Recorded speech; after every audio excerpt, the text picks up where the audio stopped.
السلام علیکم student intermediate part 1۔ آج ہم دیکھیں گے تاریخ اسلام کے حصے دوم میں کہ خلیفہ دوم حضرت عمر فاروق رضی اللہ تعالیٰ عنہ کا انتظام سلطنت کا آپ کے تعارف ہم نے اس سے پہلے لیکچر میں دیکھا تھا، اور ہم نے دیکھا تھا کہ کس طرح حضرت ابوبکر صدیق رضی اللہ تعالیٰ عنہ نے آپ کو مسلمانوں کے لیے خلیفہ اور امیر المومنین مقرر فرمایا۔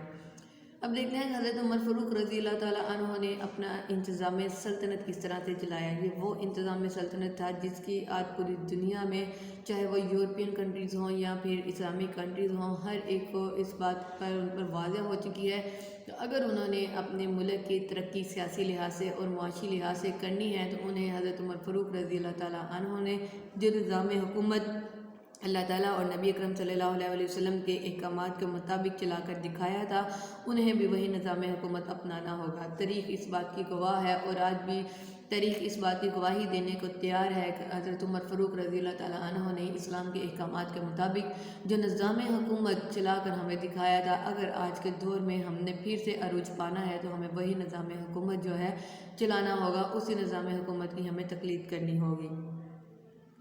لہذا ہم دیکھتے ہیں کہ حضرت عمر فاروق رضی اللہ تعالیٰ عنہ کا انتظام سلطنت کیا تھا۔ سب سے پہلے حضرت عمر فاروق رضی اللہ تعالیٰ عنہ نے ایک مرکزی نظام مقرر کیا۔ بقول علامہ شبلی، اسلام میں خلافت یا حکومت کی بنیاد جو تھی وہ اگرچہ حضرت ابوبکر صدیق کے دور میں پڑی، لیکن نظام حکومت کا آغاز جو تھا وہ حضرت عمر کے عہد میں ہوا۔ اگرچہ حضرت ابوبکر صدیق کے 2 سالہ عہد حکومت میں بڑی بڑی مہمات کا فیصلہ ہوا، لیکن باقاعدہ نظام جو تھا سلطنت کا وہ قائم نہ ہو سکا۔ اس کی وجہ یہ تھی کہ حضرت ابوبکر صدیق کا نظام حکومت جو تھا، ان کا جو دور حکومت تھا وہ بہت کم تھا۔ 2 سال کے عرصے میں آپ فتنوں کو ختم کرتے رہے، اور اتنی دیر میں آپ کی زندگی کی جو مدت تھی وہ ختم ہوگی۔ لہذا حضرت ابوبکر صدیق نے اپنے دور میں حکومت کی بنیاد تو رکھ دی، لیکن اس کے لیے کوئی انتظام کرنے کا وقت انہیں نہ ملا، اور اب سلطنت قائم کرنے کا جو باقاعدہ فریضہ تھا وہ حضرت عمر فاروق رضی اللہ تعالیٰ عنہ نے ادا کیا۔ حضرت عمر نے جہاں ایک طرف اسلامی سلطنت کی حدود کو وسعت دی اور کیسر اور کسرا کی سلطنتیں ٹوٹ کر اسلامی مملکت کا حصہ بنی، وہاں حکومت اور سلطنت کا باضابطہ نظام قائم کیا۔ یعنی آپ نے اسلامی سلطنت کو بہت وسیع حد تک پھیلا دیا۔ بہت سارے کیسر اور کسرا جو سپر پاور تھی، روم اور ایران، ان کو آپ نے نظام حکومت میں شامل کر لیا، اور اس کے مختلف شعبے آپ نے بنائے نظام حکومت کو چلانے کے لیے، کیونکہ اب اسلام کی جو حدود تھی وہ بہت زیادہ پھیل چکی تھی، تو لہذا آپ نے اسلامی ریاست کے نظام کو صحیح چلانے کے لیے آپ نے جو باقاعدہ سلطنت کا آغاز کیا، اس میں آپ نے مختلف جو تھے وہ شعبے بنائے تھے۔ لہذا حضرت عمر فاروق کے عہد حکومت میں انتظام سلطنت کے خدوحال درج ذیل تھے۔ نمبر 1، خلیفۃ المسلمین کہ اسلامی حکومت کا جو سربراہ تھا وہ خلیفہ ہوتا تھا، وہ رسول خدا کا جانشین ہونے کی حیثیت سے مسلمان کے تمام دینی اور دنیاوی امور کا نگران اور کفیل ہوتا تھا۔ عوام شرعی طور پر قرآن و سنت کی روشنی میں حکمرانی کرنے والے خلیفہ کی اطاعت کے پابند تھے۔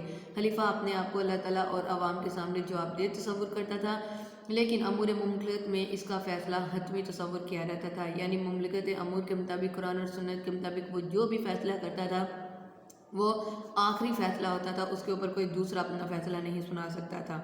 دارالخلافہ حضرت عمر کے دور میں اگرچہ اسلامی سلطنت کی حدود بہت وسیع ہوگی، لیکن محبت رسول کے پیکر خلیفہ دوم نے حسب ثابت مدینہ منورہ کو ہی دارالخلافہ برقرار رکھا، یعنی جو مین مرکز تھا وہ حکومت کا وہ حضرت عمر فاروق رضی اللہ تعالیٰ عنہ نے مدینہ کو ہی رکھا۔ مرکزی حکومت کے تمام شعبے اسی مقام پر قائم کیے گئے تاکہ مدینہ النبی کی مرکزی حیثیت قائم رہے۔ مرکزی سیکریٹریٹ حضرت عمر فاروق رضی اللہ تعالیٰ عنہ نے مرکزی حکومت کا دفتری نظام ایرانی مدبرین کے مشورے سے قائم کیا۔ مختلف امور کے لیے مختلف شعبے قائم کیے گئے، ان میں دیوان فوج اور دیوان مالیات خصوصی اہمیت کے حامل تھے، یعنی اس شعبوں کے نام ہیں کہ ایک فوج کا شعبہ اور ایک مالیات کا۔ آپ نے عبداللہ بن ارقم کو معتمد اعلیٰ یعنی چیف سیکرٹری کی حیثیت سے کام کرنے پر مأمور فرمایا، جو تمام خطوط کا جواب لکھتے اور ان کا باقاعدہ ریکارڈ رکھتے تھے۔ مرکزی دفتر مسجد نبوی حضرت عمر فاروق رضی اللہ تعالیٰ عنہ کے دور میں مسجد نبوی جو تھی وہ سیکریٹریٹ، اسمبلی ہال اور سفارتی امور نپٹانے کے علاوہ عدل و انصاف کے تقاضے پورے کرنے کا کام کرتی تھی۔ یعنی آج کے دور میں جو ہمارا نظام جو ہے جو عدلیہ میں چلتا ہے، وہ تمام نظام جو ہے وہ مسجد نبوی میں ہی منعقد کیا جاتا تھا۔ مجلس شورا شورا اسلام کے سیاسی نظام میں بنیادی حیثیت کی حامل ہے، یعنی ایسی مجلس جس میں اہم معاملات مشاورت سے طے کیے جاتے ہیں۔ حضرت عمر فاروق رضی اللہ تعالیٰ عنہ کی سلطنت میں تمام امور جو تھے وہ قرآن اور سنت کی روشنی میں مشورے کے ذریعے سے طے کرتے تھے، لیکن مملکت کے نازک اور انتہائی اہم معاملات کے لیے ایک خصوصی مجلس مشاورت قائم تھی، جس میں مہاجرین اور انصار کے صابر رائے اور مقتدر اصحاب شامل تھے، یعنی ایسے اصحاب جو کہ عقل و فہم میں حدیث اور سنت کو جاننے میں بہت ماہر تھے۔ ان میں سے حضرت عثمان غنی، حضرت علی رضی اللہ تعالیٰ عنہ، حضرت طلحہ، حضرت زبیر، حضرت عبد الرحمن بن عوف، حضرت معاذ بن جبل، حضرت سعد بن ابی وقاص اور حضرت زید بن ثابت کے نام خصوصاً قابل ذکر ہیں۔ کبھی کبھی تمام اہلیان مدینہ کو بھی مشورے میں شامل کر لیا جاتا اور عوام کو اعتماد میں لے کر کثرت رائے سے معاملات طے کیے جاتے۔ مجلس شورا مہمات کی روانگی، گورنروں کی تقرری اور تنزلی کے لیے بھی مشورہ دیتی۔ خلیفہ ثانی مجلس شورا کے مشورے پر سختی سے عمل کرتے تھے، یعنی تمام عوام کو شامل کر کے جو مشاورت کے ذریعے سے فیصلے کیے جاتے تھے ان فیصلوں پر پھر آپ سختی سے عمل کرتے تھے، اس میں کسی قسم کی کوئی لچک نہیں ہوتی تھی۔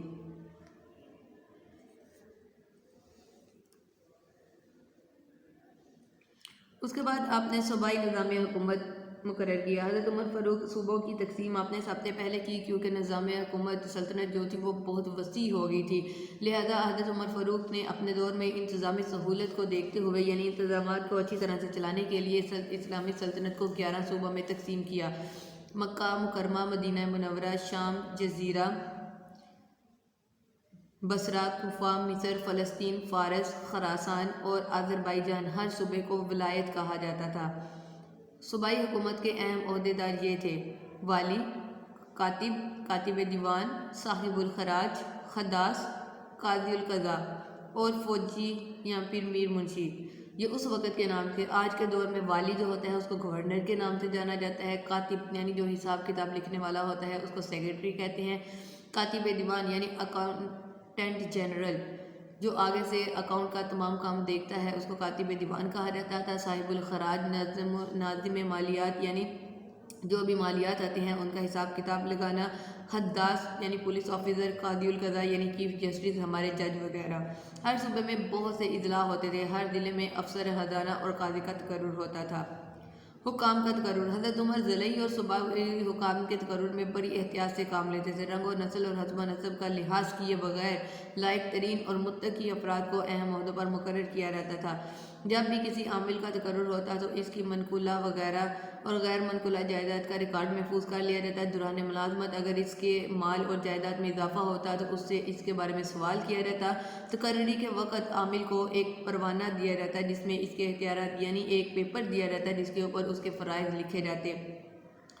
اس پروانے کو عامل کے علاقے میں لوگوں کو جمع کر کے ان کو سنانا ہوتا تھا تاکہ وہ اپنی حد سے تجاوز نہ کر پائیں۔ اس کے علاوہ ہر عامل اور ہر عہدیدار سے یہ عہد بھی لیا جاتا تھا کہ وہ ترکی گھوڑے پر سوار نہ ہوگا۔ ترکی گھوڑا اعلیٰ نسل کا گھوڑا ہوتا تھا جس پر وہ سوار نہیں ہو سکتے تھے۔ افسر جن کو حکام مقرر کیا جاتا تھا، حکومت کے جو عہدیدار ہوتے تھے ان کو اعلیٰ نسل کے گھوڑے پر بیٹھنے سے منع کیا گیا تاکہ ان میں کوئی بھی غرور اور تکبر پیدا نہ ہو سکے۔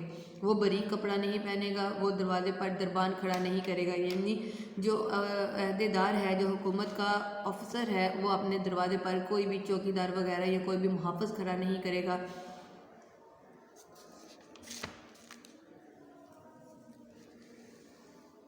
اس کے بعد وہ چھنا ہوا آٹا استعمال نہ کرے گا، یعنی چھاننی سے چھان کر جو ہم بورا الگ کر دیتے ہیں وہ چھان کر آٹا استعمال نہیں کرے گا۔ وہ حاجت مندوں کے لیے اپنا دروازہ ہر وقت کھلا رکھے گا۔ اس کا مقصد عہدیداروں میں احساس ذمہ داری اور فرض شناسی پیدا کرنا تھا تاکہ وہ اقتدار کے نشے میں بدمست ہو کر تن آسانی اور تکبر کا شکار نہ ہو جائیں، بلکہ ہر وقت عوام کی خدمت کو اپنا فریضہ بنائیں۔ اعمال کا محاسبہ: ہر سال حج کے موقع پر گورنروں کے لیے مکہ حاضر ہونا ضروری تھا، جہاں ان کا محاسبہ خود حضرت عمر فاروق رضی اللہ تعالیٰ عنہ فرماتے تھے، یعنی انہوں نے جو کام کیے تھے یا پھر ان کے خلاف جو شکایات تھیں ان کے بارے میں حضرت عمر ہر سال حج کے موقع پر تمام گورنرز کو اکٹھا کرتے اور ان کے بارے میں باز پرس کرتے۔ ان کے علاقے کے لوگوں سے شکایات سنی جاتی، تحقیقات کے بعد الزام درست ہو جاتا تو عاملین کو نہ صرف اس کے عہدے سے برطرف کر دیا جاتا بلکہ قرار واقعی سزا بھی دی جاتی، یعنی اس کے جرم کے مطابق جو سزا ہوتی وہ بھی اسے دی جاتی تھی۔ ایاز بن غنم کو باریک کپڑے پہننے پر سزا دی۔ حضرت سعد بن ابی وقاص کو